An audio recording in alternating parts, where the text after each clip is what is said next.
옆에 계신 분들과 인사하겠습니다. 믿음의 복을 받읍시다. 인사하겠습니다.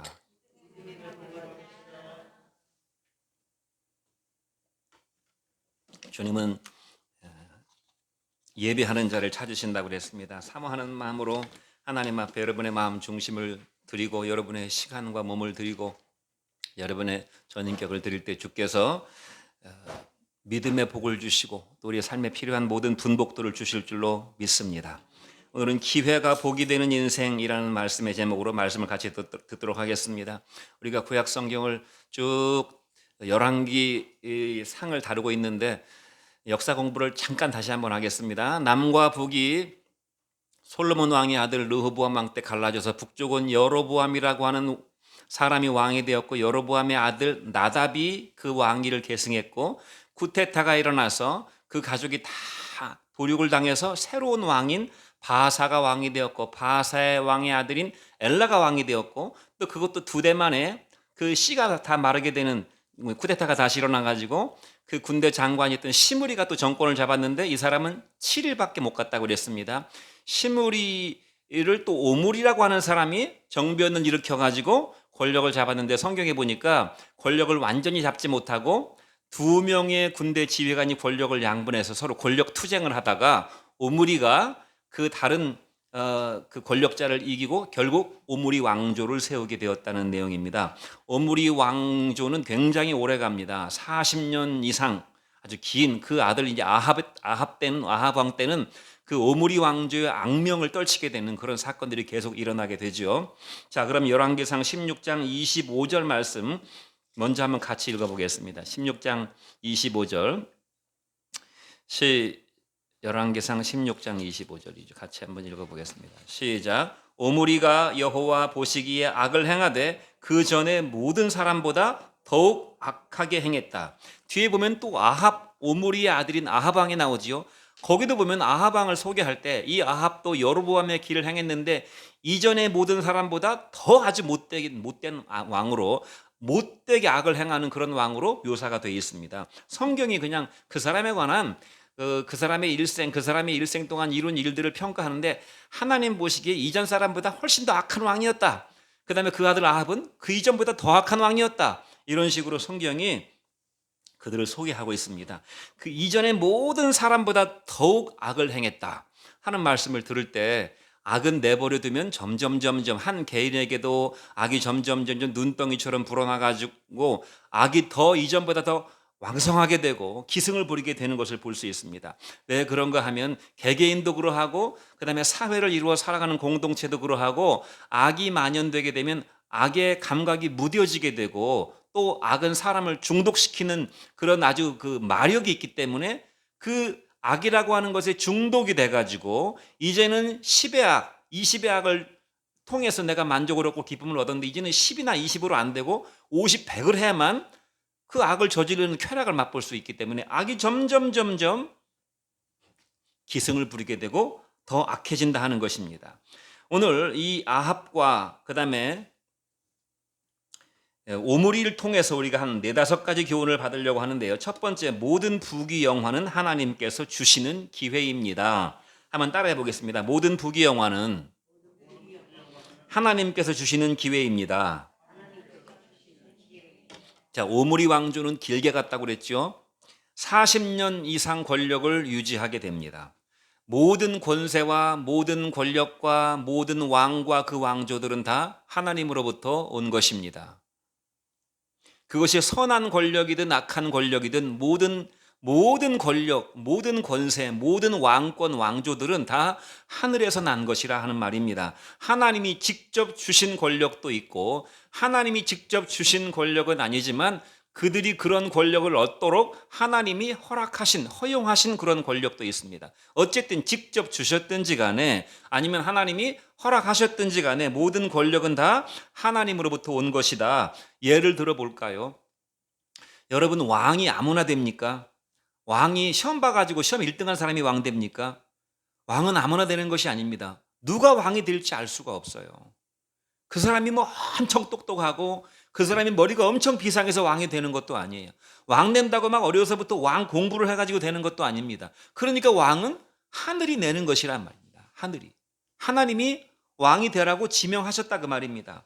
또 큰 기업을 운영하는 뭐 삼성이라든가 현대라든가 뭐 미국의 애플이라든가 이런 어마어마한 기업을 운영하는 기업주들은 역시 마찬가지로 하나님이 그만한 지혜와 달란트를 주셔서 그 위치에 올라가게 된 것입니다.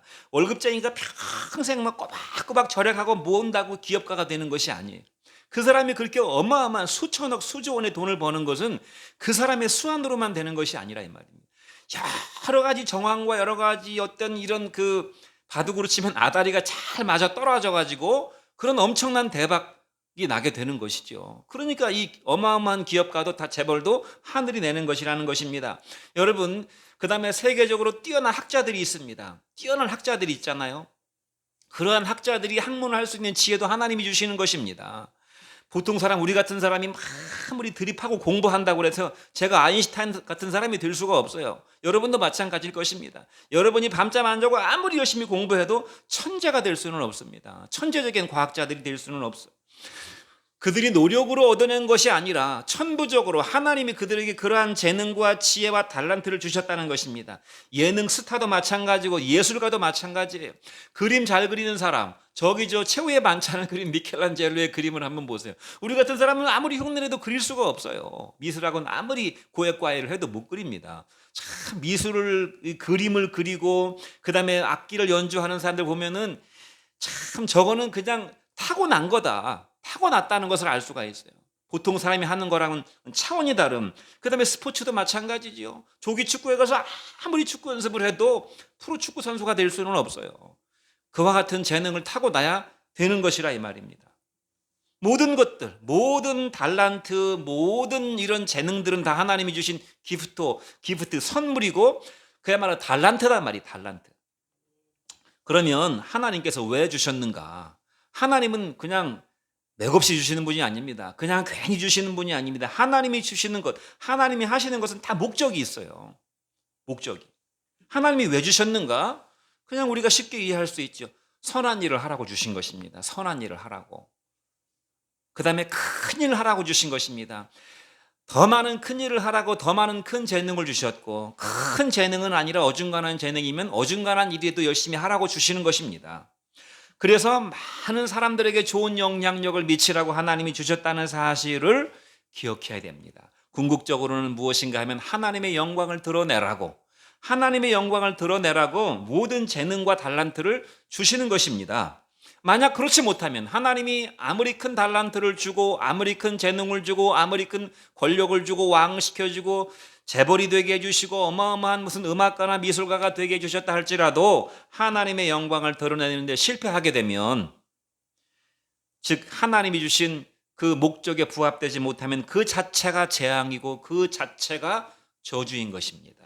세상은 선과 악으로 탁 갈라지는 것입니다. 선에 속한 것인가 악에 속한 것인가, 어중간한 것이 있는 것처럼 보이지만 결국은 다 이것이 선의 영역에 속한 것이 되는 것인가, 결국 악의 영역으로 들어가게 되는 것인가, 최후의 결판이 나게 돼 있는 것입니다. 어중간한 가치라는 것은 없는 것이라는 것입니다. 그러므로 우리가 하나님의 영광을 큰 재능이든 작은 재능이든 내가 뭐 왕이든 아니면 뭐 면사무소의 면석이든 그것도 다 하나님이 주신 재능이니까요. 무엇이든 간에 내가 하나님의 영광을 드러내는데 실패하게 된다면 그것은 그 자체로 재앙이 되고 저주가 된다는 사실을 알아야 됩니다. 그래서 헬라 말로 성경에 나와 있는 죄라는 말은 목적에 부합되지 못한다 그런 뜻이 있습니다. 목적에서 벗어났다 그런 말이에요. 관역으로부터 벗어났다는 말이 헬라 말로 성경에, 신약 성경에 나와 있는 죄라는 말입니다. 하마르티아라는 말이 바로 그런 뜻이, 목적에 부합되지 못한 인생, 하나님이 우리에게 주신 그 은혜와 선물과 재능에 부합되지 못한 인생을 사는 사람이 바로 누구였는가? 바로 오므리였고 아합이었다는 것입니다. 여러분, 아무나 왕이 되는 것이 아니잖아요. 왕이 되는 것은 어마어마한 영광이요, 어마어마한 축복이요, 어마어마한 그런 달란트를 받은 것이다. 그러나 그가 하나님의 영광을 드러내었는가? 성경에 보니까 그가 이전 사람보다 더욱 악을 행했다고 했어요. 여러분 방금 말씀드린 것처럼 모든 권세와 부귀 영화와 능력은 하나님이 우리에게 주신 기회요 도구라는 사실을 늘 기억합시다. 그것은 큰 재능, 큰 권력, 큰 재벌들, 엄청난 어떤 재능을 가진 예술가들, 스포츠 스타들 이런 사람들만 해당되는 것이지 라고 생각하시면 안 되고 저나 여러분이나 크든 작든 다 뭔가를 받았습니다. 사실 크다 작다 하는 것도 상대적인 것이기 때문에 어떤 관점에서 보면 큰 것이고 또 어떤 관점에서 보면 작은 것이, 어쨌든 모든 권세와 모든 부귀 영화와 능력은 다 하나님이 주신 기회의 도구라는 사실을 기억해야 됩니다. 하나님이 농사짓는 농부에게 막대기로 파가지고 땅을 파가지고 막대기로 농사지라고 하지 않으시고 삽을 만드는 지혜를 주시고 꽃갱이를 만드는 지혜를 주셔가지고 막대기로 땅을 파서 농사진다면 얼마나 힘들겠습니까? 손톱이 다 뭉개지도록 손으로 땅을 파서 농사진다면 얼마나 힘들겠어요. 하나님의 지혜를 주셔가지고 짐승들은 막대기나 무슨 도구를 사용해서 그 먹고 사는 짐승이 거의 없어요. 근데 인간은 계속 지혜를 발전시켜가지고 하나님이 주신 지혜를 발전시켜가지고 막대기에서 삽을 만들고 괭이를 만들고 지금은 뭘 만들었습니까? 하나님이 푸크레인을 만들어가지고 트랙터를 만들어가지고 농사짓게 해주셨잖아요. 더 큰 일을 하라고 더 큰 복을 받으라고 하나님이 기회를 주신 것이라는 사실을 기억해야 됩니다. 여러분 기회와 능력이 무엇이 있는가 우리가 한번 생각을 해봅시다. 방금 말씀드린 왕도 기회입니다. 왕이라고 하는 기회를 주신 것이에요. 대통령이라고 하는 기회를 주신 것입니다. 대통령 통해서 네 이름을 후세에 남기거라 그런 뜻으로 주신 것이 아니고 왕이라고 하는 것이 네 영광을 막 세상에 드러내라고 주신 것이 아니고 엄청난 권세와 능력을 주신 것은 그만큼 큰일 하라고 큰 영향력을 미치라고 주신 것이죠. 고위공직자가 되는 것, 선출직이든 임명직이든 장관이 되고 무슨 차관이 되고 국장이 되고 이런 큰 고위공직자가 되는 것 아무나 되는 것이 아니죠. 그것도 다 하나님이 주신 기회요 도구입니다. 기업에 들어가서 기업의 간부가 되는 것, 이사가 되고 사장이 되는 것, 높은 직위에 올라가는 것도 다 하나님이 주신 기회요 하나님이 주신 도구입니다. 큰일 하라고 주신 것이라 그 말이에요. 교수가 되고 대학 교수가 되고 중고등학교 선생님이 되고 초등학교 선생님이 되는 것도 다 기회요 능력입니다. 목사가 되고 장로가 되고 권사가 되고 집사가 되는 것도 전부 다 하나님이 주신 기회요 능력이고, 저나 여러분이 가정을 이루어서 아버지가 되고 어머니가 되는 것도 하나님이 주신 기회요 능력입니다. 그것도 안 주시면 못하는 거예요. 부모 노릇도 아무나 하는 것이 아닙니다. 또 의사가 되고 고급 기술자가 되고 연구실에서 연구하는 연구원이 되고 그다음에 방송국이나 신문사에서 보도하는 기자가 되고 법관이 되고 하는 이 모든 것들, 예술계 종사하거나 스포츠계 종사하거나 연예계 종사하는 이 모든 것들도 다 하나님이 큰일 하라고 기회를 주신 것이라는 사실. 기회는 잡아서 잘 활용하면 어마어마한 축복이지만 기회를 놓쳐버리면 어떻게 되죠? 기회를 놓친다는 것은 곧 불행을 의미하는 것입니다. 기회를 놓치면 그뿐이 아니 기회를 놓치면 패배하게 되어 있습니다. 스포츠에서도 자기에게 찾아오는 그 골을 넣을 수 있는 기회를 자꾸 놓치게 되면 결국에는 패배하게 되는 경우가 허다하게 많지요. 기회라는 사실을 기억하면 이것을 우리가 어떻게 써야 될 것인가, 어떻게 이 두렵고 떨리는 마음으로 이 기회를 잘 활용해야 될 것인가를 우리가 생각하게 될 것입니다. 그러나 불행하게도 이 기회를 받으면 받을수록, 더 큰 기회를 받으면 받을수록, 더 큰 권력을 받으면 받을수록, 더 큰 물질을 받으면 받을수록 사람들이 대개 10중 8구는 그 기회와 능력 때문에 더 심각한 악의 구렁텅이로 빠져들어가는 것을 우리가 많이 볼 수 있어요. 본문도 마찬가지였잖아요. 오므리가 왕이 되더니 더 큰 악을 저질렀고 그 아들 아합은 더 큰 악을 저지르게 되었다는, 계속 악이 점점 눈덩이처럼 커져가는, 그가 왕이었기 때문에. 차라리 왕이 아니었더라면 그러지 않았을 텐데 그가 왕이었기 때문에, 왕이라는 것은 더 큰 것을 받았기 때문에, 더 큰 기회와 더 큰 능력과 더 큰 재능을 받았기 때문에, 잘 쓰면 기회를 잘 선용하게 되면 큰 일을 이루겠지만 잘못 쓰면 이게 어마어마한 악의 구렁텅이로 빠져 들어가게 되는 것이죠. 왜 그렇습니까? 무지하기 때문에 그렇습니다. 하나님에 대해서 무지하고 하나님이 내게 주신 기회라고 하는 사실에 대해서 무지하기 때문에, 모르니까, 이게 하나님이 주신 기회라는 걸 모르니까 이건 내가 능력이 있어가지고 내가 수완이 좋아가지고 재수가 좋아가지고 이게 내 복이어가지고 전부 이걸 자기 것으로 생각한다. 무지하기 때문에 자기 맘대로 쓰는 것입니다. 자기 것인 줄 알고 자기 맘대로 쓴다 그 말입니다.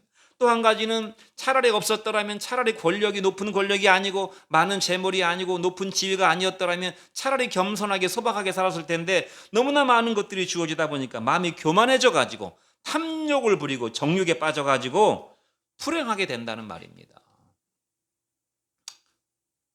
돌아가신 분에게 안타까운 일이지만 서울시장 하시던 그분, 예전에 인권 변호사였잖아요. 참여연대에서 오랫동안 좋은 일 많이 하셨잖아요. 뭐하러 시장이 돼가지고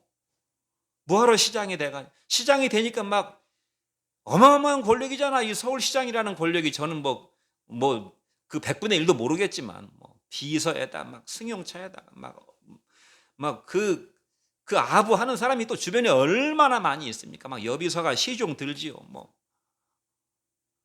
이렇게 막 호사를 받게 되다 보니까 유혹에 빠져가지고, 우리가 생각할 때 어떻게 그 착하게 그렇게 선하시던 분이 어떻게 저렇게 될 수가 있나. 또 예전에 충남지사 하던 그분 제 친구예요. 그 안무 씨. 개인적으로 잘하는 친구는 아니지만 저하고 같은 학번이고 같은 동기고, 우리 중학교 바로 옆에 있는 논산중학교 다니던 친구입니다. 그 논산중학교 그 탱자나무 가시로 이렇게 울타리 쳐진 그 논산중학교 출신이에요. 바로 옆 중학교 다니는 친구입니다. 그분도 참 사람이 깨끗해 보이고 똑똑해 보이고 그렇게 하시던 분인데, 그냥 지사가 되니까 그냥 밑에서 떠받드는 사람들이 막 이렇게 떠받들어 주니까 그 권력에 취해가지고 자기가 터치하면 안 되는 그 여직원을 막 터치해가지고, 차라리 그냥 평범하게 변호사 하든지 인권 변호사 하든지 그냥 시민운동가 하셨으면 좋았을 것을. 그 권력을 얻으니까 말도 못합니다. 이런 사람들만이 아니고 얼마나 많은 자살이 뇌물 먹고 자살했습니까? 사람들이 뇌물을 먹고 자살을 했습니까? 차라리 뇌물을 받을 수 없는 위치에서 그냥 평범하게 살았더라면 뇌물을 먹지 않았을 텐데. 여러분, 갈라디아서 5장 13절 말씀을 보십시오. 같이 한번 읽어보겠습니다. 시작. 형제들아, 너희가 자유를 위하여 부르심을 입었으나 그러나 그 자유로 육체의 기회를 삼지 말고 오직 사랑으로 서로 종노릇하라. 여러분, 세상에서 가장 큰 축복이 무엇이겠어요?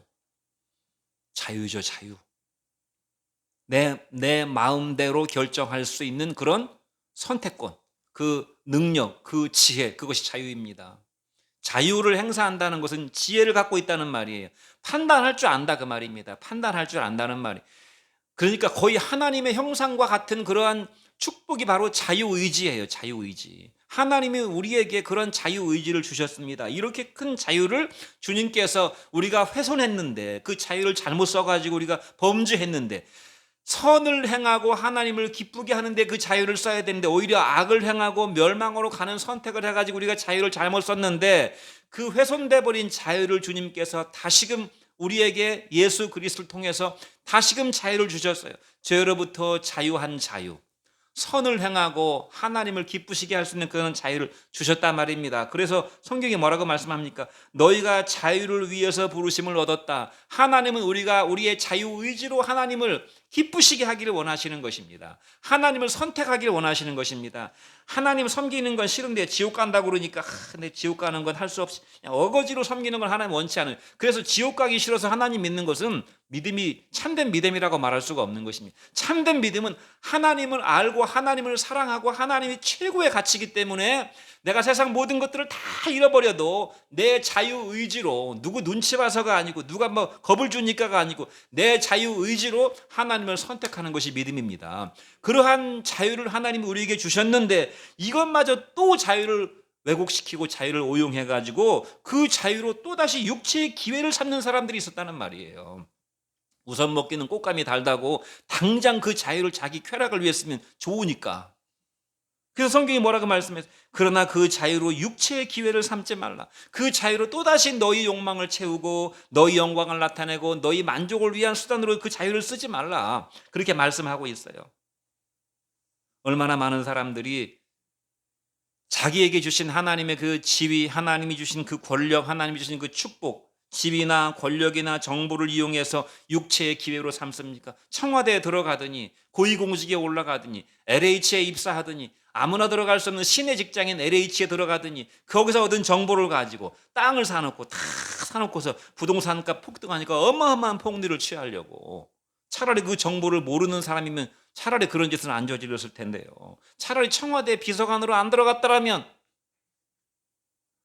제가 좋아하는 아나운서가 있었는데 청와대에 들어갔더니 이상하게 달라졌어요. 사리 판단을 못해요. 참 착한 분이었, 제가 잘은 모르지만 착하신 분이었던 걸로 알고 있는데 모르겠습니다. 어쨌든 참 뭔가 그 권력의 장에 들어가니까, 권력의 장에 들어가면 원치 않게 권력의 물을 먹게 돼 있습니다. 그것이 얼마나 달콤한지 몰라요. 그러니까 그 순수한 민주화 운동했던 사람들이 그 권력의 물을 먹고서 오히려 더 굶주렸기 때문에 더 그렇게 그냥 허겁지겁 권력의 단물을 빨아먹었는지도 모르겠어요. 성경은 뭐라고 말씀합니까? 하나님이 너희에게 주신 기회로 너희의 육체의 기회를 삼지 말고 사랑으로 서로 종노릇을 해라 그랬어요. 그 주신 것으로 사랑하는 마음을 가지고 섬겨라 그 말이죠. 섬겨라. 내가 너에게 대통령이라고 하는 권력을 주지 않았느냐? 내가 너에게 재벌이라고 하는 아무나 될 수 없는 재벌의 축복을 주지 않았느냐? 내가 너에게 엄청난 달란트, 예술하는 달란트, 뭐 어떤 연구하는 달란트를 주지 않았느냐? 그 달란트를 가지고 사랑으로 종노릇하라. 사랑하는 성도 여러분, 여러분들이 하나님이 주신 기회와 축복과 은사들을 두렵고 떨리는 마음으로 섬기는 인생을 사시는 복이 있기를 주의 이름으로 축원드립니다. 두 번째, 주신 기회를 평생 활용하라. 따라해 보겠습니다. 주신 기회를 평생 활용하라. 시작. 다른 말로 경영하라입니다. 경영하라. 제가 지난주에 인터넷에 보니까 계속 그 기사가 뜨던데 기부왕으로 사람들에게 잘 알려진 김모 가수라는 그 가수가 기부를 200억을 했는데 그 가수가 월세를 낼 돈이 없어가지고 월세를 못 내고 있다는 이런 안타까운 소식을 제가 인터넷을 통해서 봤습니다. 200억이라고 하는 어마어마한 돈을 불쌍한 사람들을 위해서 줬는데 정작 자기는 새 방에 월세를 못 내고 있어요. 그래서 참 안타깝다. 그런 생각이 들었어요. 또 더군다나 그분이 이제 성대 결절이 와가지고 노래도 마음대로 부르기 어렵다는 것이에요. 그래서 나 같았으면은 나는 좀 다른 선택을 했을 것 같은데 그런 생각이 드는 거예요. 200억이라고 하는 돈을 이렇게 재단을 잘 만들어 가지고 계속 활용할 수 있는, 한 번 딱 줘버리고 불쌍한 사람들 그냥 밥 한 번 싹 사먹이고 없어져 버리는 돈이 아니라 계속 활용할 수 있는 어떤 이런 방편을 했었으면 더 좋지 않았을까. 그리고 자기도 계속 활동해야 되니까, 자기도 살아야 되니까 자기가 살 수 있는 그런 돈은 준비는 해놔야 되잖아요. 그게 낫지 않겠습니까? 물론 그분은 그런 엄청난 기부했으니까 참 선한 일을 하신 것이지만, 제가 말씀드리고 싶은 것은 하나님이 우리에게 주신 기회와 도구라고 하는 것들은 일회성이 아니라는 것입니다. 정말 가난한 사람, 불쌍한 사람들 위해서 그냥 확 투자해버리고 나는 그냥 완전히 다운돼 버려가지고 병 걸려 죽으면 그게 과연 최선일까? 건강이라든가 재물이라든가 재능과 지식과 권세와 명예와 인기 이런 것들을 계속 내가 평생 동안 잘 매니지하면서 관리하면서 계속 여기서 열매를 따먹어서 열매를 다른 사람이 따먹을 수 있도록 하는 그런 주신 기회를 평생 활용하라 하는 그런 교훈을 우리가 받아야 될 줄로 믿습니다. 그러니까 쌀 한 마리 4개 있어요. 여기 쌀 한 마리 있습니다. 여기 밥을 굶은 노숙자 10명이 있어요. 노숙자 10명에게 자 밥을 해가지고 실컷 먹으세요 하고 밥을 나눠주는 것도 물론 선행이겠지만 그 쌀을 벽실을 만들어 가지고 논에 뿌리면 수백 명이 먹을 수 있잖아요. 물론 관리를 해야 되죠. 1년 동안 농사를 지으면서.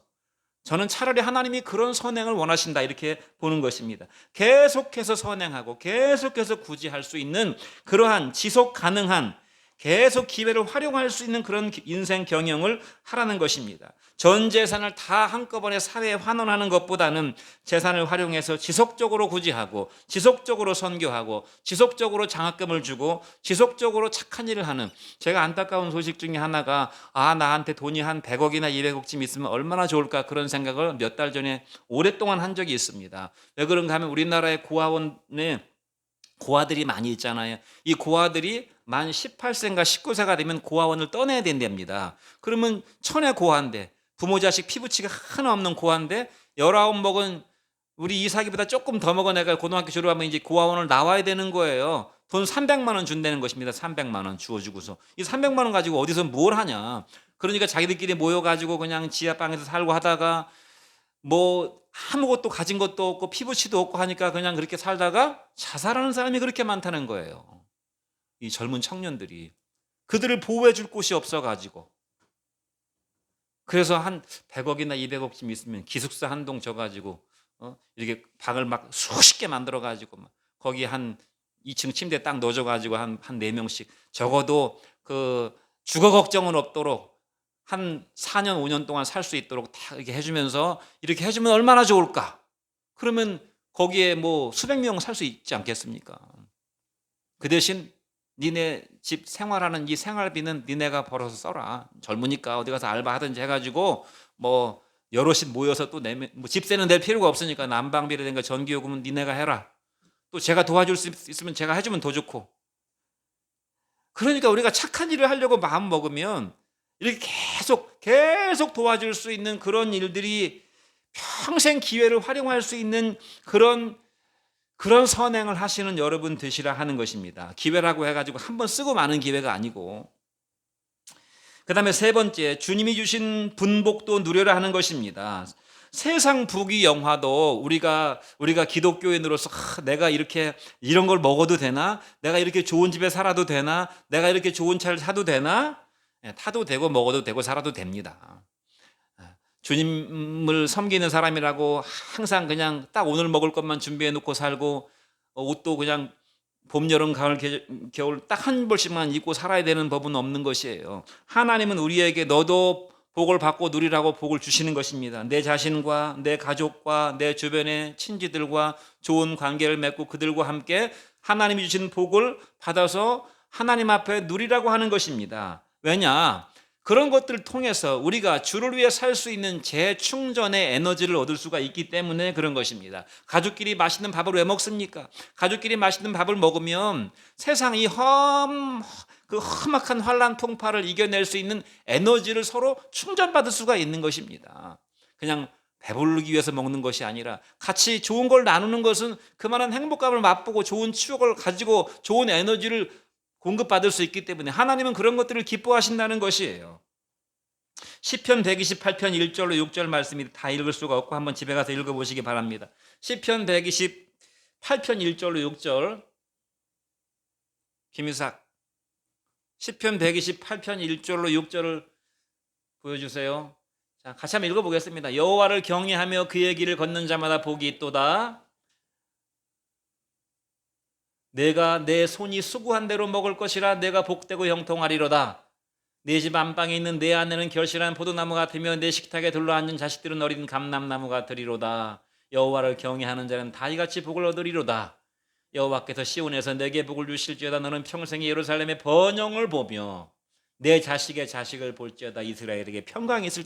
하나님이 주신 이 세상의 부귀영화의 축복을 가지고 함께 가족끼리 누리고 그 다음에 아내와 누리고 남편과 누리고 부모 형제와 누리고 자식들이 계속 번성하는 복을 보게 해주실 것이라고 성경이 말씀하고 있어요. 그런 것들을 통해서 근데 단지 그것뿐이면 안 되는 것입니다. 우리가 먹든지 마시든지 모든 것들은 다 무엇을 위해서 존재하는 것입니까? 하나님의 영광을 위해서 먹든지 마시든지 가정이 행복해야 되는 목적도 하나님의 영광을 위해서 우리가 좋은 것을 먹는 것도 하나님의 영광을 위해서 하나님의 영광을 위한다고 하는 이 세상의 가치를 초월하는 초월적인 하나님에게로 우리의 가치가 연결돼야 되는 것이라 하는 것입니다. 중요한 것은 무엇인가 하면 내 손이 수고한 대로 먹을 것이라고 그랬어요. 그러니까 우리가 수고해가지고 그것을 먹는 것은 복이라는 것입니다. 수고해도 못 먹을 수 있다는 것이에요. 내가 열심히 노력했는데 그 수고한 대가를 내가 못 누릴 수 있잖아요. 그것도 하나님이 허락해 주셔야만 누리는 것입니다. 예전에 우리 대진빌딩에 살 때 대진빌딩 사장님이 그 건물 자기가 평생 모은 재산 가지고 그 건물 6층짜리 건물 지었는데 건물 지어놓고 몇 달 안에 돌아가셨잖아요. 낚시 먹다가. 자기가 쭉 하고 건물 지어놓고 건물에 세도 몇 번 못 받아먹고 돌아가셨어요. 그러니까 수고하고 먹지 못하는 불행도 있을 수 있다는 말입니다. 근데 더 큰 불행은 무엇인가 하면 수고 안 하고 먹는 것은 더 큰 불행이라는 것이에요. 차라리 수고하고 못 먹는 것이 나아요. 수고 안 하고 먹으려고 하는 이 심보가 못된 심보라는 것입니다. 수고 안 하고 먹으려고 하는 것. 왜 그런가 하면 하나님은 사람에게 분명히 말씀하시기를 내가 이마에 땀을 흘려야 그 소산을 먹을 것이라고 말씀하셨어요. 이거 하나님이 정하시는 법칙입니다. 내가 수고하고 땀을 흘려야만 그 대가를 먹게 될 것이다. 이것이 하나님의 징계거든요, 인간에게. 이 죄악된 땅에 살고 있는 인간에게 주신 하나님의 징계인데, 징계는 하나님의 사랑이 들어있는 것입니다. 하나님이 우리에게 징계를 통해서 우리에게 복을 주시려고 땀을 흘려서 먹고 사는 복을 주셨다는 것입니다. 오늘 아침에 우리 찬영이가 알바 갔다 올 때마다 그래. 힘들어 죽겠다고. 힘들어요. 힘든다고 그래요. 밤 10시에 가서 아침 6시, 7시까지 일을 하고 오니까 그것도 쉬지 않고 그냥 창고 정리를 계속 물건 정리를 하는 거니까 힘들겠죠. 그래서 제가 그랬어요. 앞으로 처자식과 먹고 살기 위해서 40년은 더 고생해야 돼. 40년. 그게 복이라 그 말입니다. 수고해서 월급 받아서 먹고 사는 게 복인 줄을 아시는 축복이 있기를 주의 이름으로 축원드립니다.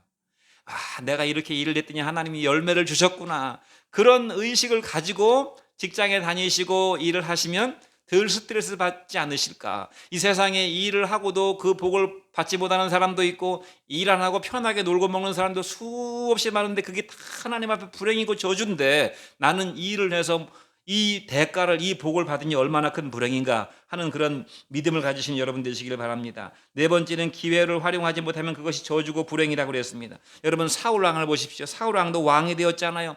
사울왕이 왕 되기 전에 사울이라고 하는 사람은 굉장히 수줍음이 많은 사람이었습니다. 그가 차라리 왕이 안 되고 그냥 필부로 그냥 평범한 소시민으로 살았다면, 그가 그냥 큰 교회 목사님이 아니고 평신도로 그냥 이름 없이 봉사하는 사람이었더라면 차라리 하나님 앞에 크지는 못하더라도 작게나마 하나님 앞에 알차게 쓰임받는 인생이 되었을 텐데, 왕이 되더니 권력의 노예가 돼가지고 불안과 의심과 자기의 사위인 다윗을 질투하는 인생을 살다가 죽임을 당했잖아요. 차라리 큰 기업체나 큰 대형 교회나 이런 거를 섬기지 않고 그냥 성도 몇 명 되는 저와 같이 작은 교회를 섬겼더라면, 저보다 불행한 대형교회 목사도 많이 있을 줄 누가 압니까? 대형교회 목사님이라고 다 복을 받았습니까? 물론 귀하게 쓰임받는 목사님도 있겠지만 그냥 대형교회는 그만큼 세상 부귀영화도 거기 많이 들어있다는 얘기예요. 그 유혹 아래 그렇게 목회하는 사꾼 목자도 얼마든지 있을 수 있잖아요. 차라리 그냥 평신도로 이름 없이 봉사하지. 괜히 장로가 돼가지고 사람들이 다 주시하고 막 장로님 하니까 위선과 가식으로 인생을 살면서. 여러분 달란트에 비유해 보면 1달란트 받은 사람, 2달란트 받은 사람, 5달란트 받은 사람이 있는데 제가 이런 생각을 해봤어요. 왜 하나님은 1달란트 받은 사람이 이윤을 남기지 못해서 그 사람이 하나님으로부터 징벌을 받도록 지옥에 떨어지도록 했을까? 물론 비유지만 5달란트 받은 사람이 5달란트를 그냥 그대로 숨겨놔가지고 그 사람한테 책망을 하시고 그 사람이 벌을 받도록 하시지 왜 1달란트 받은 사람이 벌을 받게 했을까? 역으로 그런 생각도 한번 제가 해봤어요. 그랬더니 그런 생각이 들더라고요. 1달란트 받은 사람은 다 누구나 1달란트씩은 받는다는 생각을 합니다. 나보다 2달란트 받은 사람, 5달란트 받은 사람을 보면서 뭐야 나는 고작 1달란트잖아. 별거 아니잖아. 뭐 다 누구나 1달란트씩은 다 받았네. 그러니까 이게 귀하다는 걸 모르는 거예요. 이게 기회라는 걸 모르는 거예요. 그래서 열심히 장사하지 않아요. 열심히 노력하지 않아요. 그러니까 많은 걸 받아가지고 충성해가지고 복을 받는 사람도 있고 오히려 그 많은 것이 화가 돼가지고 저주를 받는 사람도 있지만 적게 받았다고 해서 다 좋은 게 아니고 적게 받아서 귀한 줄을 몰라가지고 그것마저도 썩혀버리는 사람, 이런 사람도 하나님 앞에 화를 입게 되고 저주를 받게 된다는 것입니다. 마지막으로 죄를 가볍게 여기는 죄가 더 심각한 죄다. 열왕기상 16장 30절로 31절 말씀을 같이 한번 읽어보겠습니다. 30절 31절 시작. 오므리의 아들 아합이 그의 이전의 모든 사람보다 여호와 보시기에 악을 더욱 행하여 느밧의 아들 여로보암의 죄를 따라 행하는 것을 오히려 가볍게 여기며 시돈 사람의 왕 엣바알의 딸 이세벨을 아내로 삼고 가서 바알을 섬겨 예배하고. 여기 아합 왕이 드디어 아합 왕이 나옵니다. 아합 왕은 이제 길게 얘기가 나와요. 뒤에 계속 아합 왕의 얘기가 나옵니다. 그때 등장하는 사람이 누구냐면 엘리야입니다. 아합의 죄는 무엇인가 하면 이세벨과 결혼했다고 그랬어요. 이방 여인과 결혼했습니다. 이방 여인이 얼마나 이쁜 여인이었는지, 어쨌든 또 이세벨이라고 하는 사람은 이방 여인의 권력자의 딸이니까 또 그 권력을 등에 업으려고 정략적으로 결혼을 했다 그 말입니다. 그래서 바알을, 이 시돈 사람들은 바알을 숭배하는 가나안 사람 원주민들이었기 때문에 바알 신을 그대로 본격적인 바알 숭배 사상이 이제 막 이 이스라엘에 싹이 트게 된 것입니다. 바알을 숭배하게 되었고, 야, 여호와가 알라야, 우리가 믿는 하나님을 그 회교도들은 알라라고 부르는 거야. 또 우리 옛날 조상들은 하늘님이라고 부르는 거야. 옥황상제라고 부르는 거야. 여호와나 바알이나 다 똑같은 거야. 원래 이 세상을 만든 창조주 바알, 이래가지고 바알 신을 섬겼다 그 말입니다. 종교는 다 똑같은 거야. 결국은 이런 식의 사고방식 많이 있죠. 그렇지 않은데, 그래서 바알을 숭배하고 바알 신전을 세우고 바알 제단을 쌓고 아세라라고 하는 여신상을 갖다 놨으니까 얼마나 섹시한 여신상이었겠습니까? 여신은 쾌락의 신을 상징하는 것입니다. 돈과 쾌락의 신, 바알과 아세라입니다. 본격적으로 이방 종교를 숭배하기 시작하는 이런 죄악을 범했습니다. 그러니까 아합 왕의 죄가 가장 큰 악을 범한 죄입니다. 더 큰 죄는 무엇입니까? 그런데 이런 죄악을 범하면서도 그 죄를 가볍게 여겼다고 그랬어요. 가볍게. 죄를 죄로 여기지 않은 것입니다. 죄악의 구렁텅이에 빠져들어가면서도 그것이 죄악인지 죄의 심각성을 모르는 사람. 그러니까 죄에 대한 인지 능력이 전혀 이제 상실되고 죄를 느끼지 못하는 사람입니다. 양심의 가책도 없어요. 머리로도 이해하지 못합니다.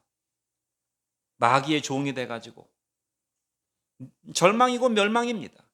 여러분, 오늘날 우리 시대에 이 죄에 대해서 의식 자체가 이제 그게 죄 아니다. 뭐 텔레비 토론할 때도 뭐 나와가지고 뭐 아주 뭐 학자라고 하는 사람들이, 교수라고 하는 사람들이 뭐 토론할 때 보면은 그게 우리가 볼 때는 하나님 앞에 범죄인데 전혀 오히려 그게 범죄라고 하면 우리가 이상하게 공격을 받는, 고루하고 아주 꼰대고 그 이성이 발달되지 못했고 뭐 이런 냉신자고 막 이런 식으로 손가락질 받는 그런 대표적인 것이 무엇인가? 성적 타락입니다. 성적 부도덕, 성적인 부도덕. 그 다음에 각종 중독입니다. 알코올 중독, 게임 중독, 뭐 인터넷 중독, 쇼핑 중독, 어마어마한 중독에 현대인들이 점점 무감각해져 가고, 그런 것들을 전혀 죄라고 여기지 않고 가볍게 여긴다는 사실이고, 심지어 기독교인들이라고 하는 사람들도 그 죄에 대해서 굉장히 심상히 여긴다는 것입니다. 잠언 14장 9절 말씀은 뭐라고 말씀했습니까? 마지막으로 이 말씀을 읽고 마치겠습니다. 잠언 14장 9절 시작. 미련한 자는 죄를 심상히 여겨도 정직한 자 중에는 은혜가 있다. 미련한 사람들은 죄를 심상히 여긴다. 이 아합 왕처럼 죄를 가볍게 여긴다는 말입니다. 죄를 죄로 여기지 않는다는 말입니다. 하나님 앞에 자기 멋대로 살아가는 것을 죄라고 생각하지 않는다는 말입니다. 그러나 지혜는 무엇입니까? 하나님 앞에 정직한 사람. 하나님 앞에 정직하다는 말은 두 가지 뜻이 있어요. 하나님 앞에 옳은 길을 걸어가는 사람, 바른 길을 걸어가는 사람, 하나님께 순종적인 길을 걸어가는 사람, 이것이 하나님 앞에 정직한 것이고, 두 번째는 그러나 그렇다 할지라도 사람은 죄에 빠질 수 있고 넘어질 수 있잖아요. 그런데 하나님 앞에 정직한 사람은 그 죄를 심각하게 여기는 사람입니다. 내가 죄에 빠질 수는 있지만 그 죄를 별거 아닌 것으로 여기지 아니하고, 그 죄가 아무리 티끌 같은 죄고 눈꽃만한 죄라고 하더라도 그 죄가 내 양심에 가책이 되는 것이에요. 내 양심에 꺼리 끼는 것이에요. 그것이 잘못이라는 것을 알게 되는 것이에요. 그래서 그렇게 하지 말아야지라고 마음을 먹게 되는 것입니다. 그래서 그 죄를 통회하고 토하고 자복하고 그 죄에 빠지지 않기 위해서 영적인 투쟁을 하고 열매를 맺어져 가는 그런 인생이 바로 하나님 앞에 정직한 인생입니다. 한 점 흠이 없고 점이 없는 완벽한 인생이 아니고 하나님 앞에 옳은 길을 걸어가려고 하다가 넘어진다 할지라도 하나님 앞에 그 죄의 심각성을 깨닫고 돌아와 회개하고 바른 길을 걸어가려고 노력하는 사람, 그 사람이 정직한 사람이고 그 사람이 지혜로운 사람이다. 저나 여러분들이나 죄를 무겁게 여기고 심각하게 여겨서 의를 향하는 축복이 있기를 주의 이름으로 축원드립니다. 기도하겠습니다.